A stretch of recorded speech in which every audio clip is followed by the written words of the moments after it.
He did it. He actually did it.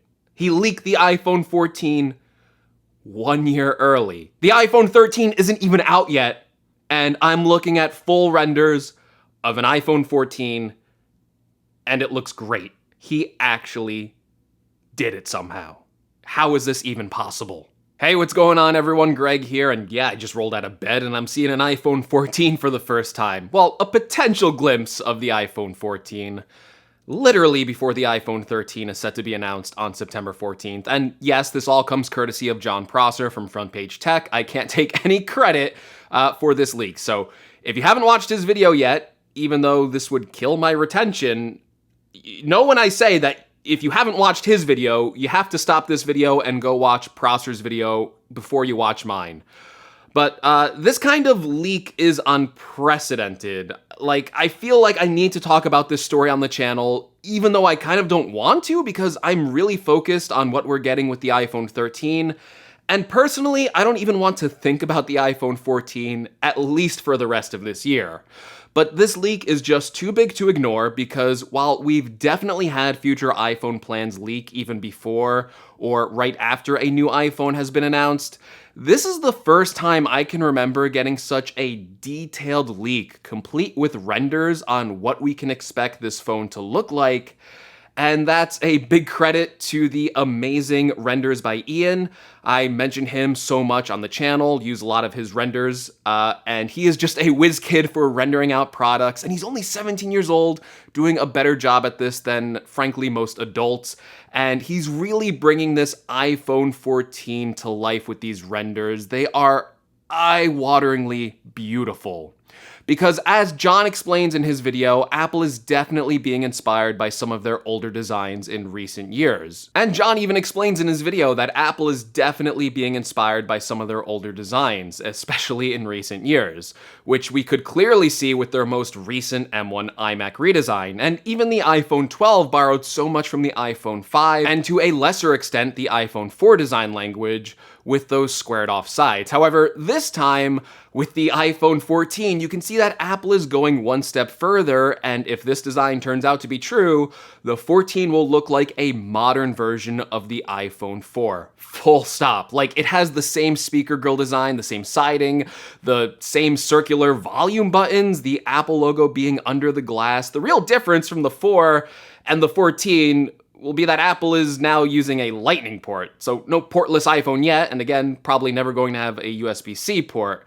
And I mean, even look at the camera arrangement for the 14. While it has the triple lens setup of a modern iPhone camera, just look how flush the camera is compared to the iPhone 12 and some of the iPhone 13 leaks we've seen out there. Like, it's almost completely flush against the back, with only the circular lenses protruding a little bit, basically bringing us back closer to the design elements of older iPhones. Prosser says in his report that the iPhone 14 will be noticeably thicker too to achieve this flush look.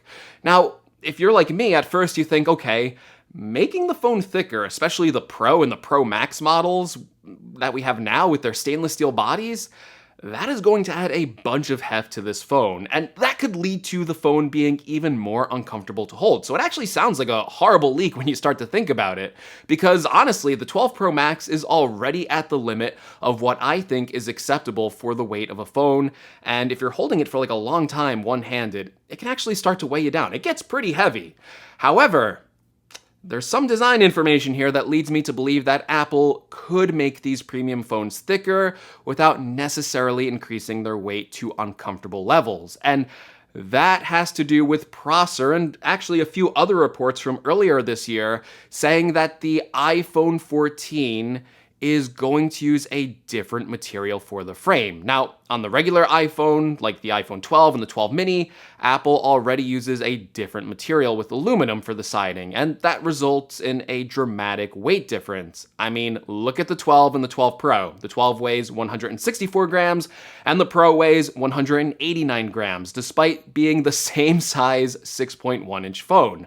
Again, that has to do with the materials. The 12 uses aluminum, which I just said is a lighter material, and the Pro uses stainless steel, which is a heavier material. However, don't forget, according to Prosser, these designs are for the Pro Max version of the phone, so these aren't the regular iPhone 14s. And because of that, we need to expect a more premium material than aluminum.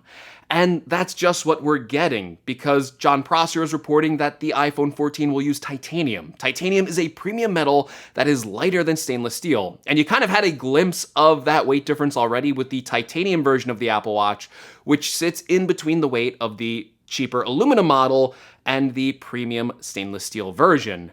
Apple switching to titanium will give the phone a more matte finish too, kind of like the titanium Apple Watch for the sidings, but it should still have enough shine and polish to give it a super premium look, while still keeping the phone light to implement some of those supposed design changes. Now, of course, we spent so much time just talking about the design because, this looks like a modern day iPhone 4 style. It looks so good. And so many people think the iPhone 4 was the best designed iPhone ever. However, we haven't even talked about the front of this phone. The iPhone 14 is going to garner so much attention because of how much of a departure it is from the previous 4 years of iPhone design. Because this iPhone 14 is rumored to be getting completely rid of the notch in favor of a center hole punch camera, giving us a design that looks much more full screen. And I know you're going to say it, why didn't they do this from the start? Android phones have had this hole punch design for years, and why is Apple now implementing this design 3 years too late? Well, that's because according to Prosser, Apple is still going to include the technology for Face ID sensors in the iPhone 14.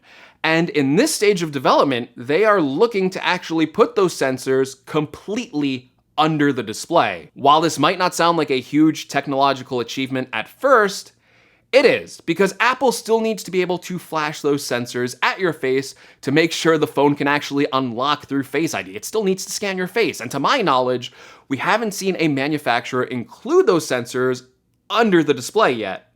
Another thing you might be wondering is, why doesn't Apple take the hole punch camera and also include that under the display like we've seen on a couple Android phones, with the most recent example being the Galaxy Z Fold 3? Well, that's pretty simple for me to guess, and that's because take a look at the camera samples from the Fold 3. Even with less pixels blocking the camera results from the Fold 3 are awful. They're a lot worse than the Fold 2, for instance, which didn't have a underscreen camera, and the technology just isn't there to take a good picture yet from under the display. I think Apple realizes that the results of the selfie camera are so much more important than just giving you a full screen display, and I don't see them ever adopting that sort of technology until they can completely eliminate the negative side effects of under-display camera technology. Either way, people have been asking for the elimination of the notch since the iPhone 10 came out. I mean, even before the iPhone 10 came out and we just saw it get announced, people did not like the notch. So for a lot of you watching this leak of a hole punch camera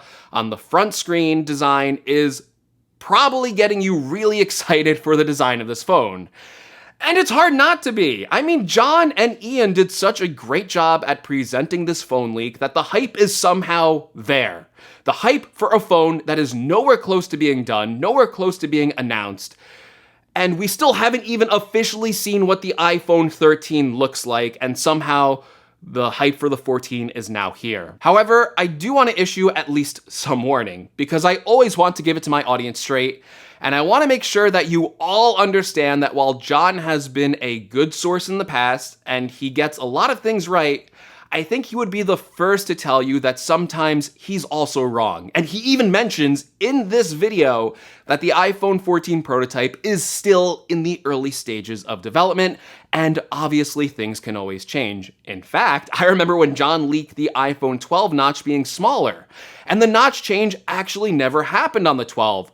But that notch change that John leaked is now rumored to be on the iPhone 13. So things can change. This could be right now Apple's 100% plans for the iPhone 14 design. However, they can always choose to change this design or hold it back for a future iPhone release. So while I'm sure we're hyped and a lot of us want to see this design change, we also need to make sure we keep our expectations in check and obviously wait for more information as it comes out. But yeah, I didn't think I would be making this video today, and there you go. There's the iPhone 14. and it looks great. So let me know in the comments below. Do you like this rumor design for the 14? Does this leak change your plans for buying the upcoming iPhone 13? I mean, that's kind of crazy to say. I mean, we're literally going to see that phone released next week. So I definitely want to hear what everyone's plans are regarding these phones and your purchasing decisions. As always, if you like this video, be sure to leave me a like if you want to see more from the channel. Again, iPhone 13 next week. Make sure you're subscribed. And as always, thank you so much for watching, and I will see you all in the next video. Take care, everyone.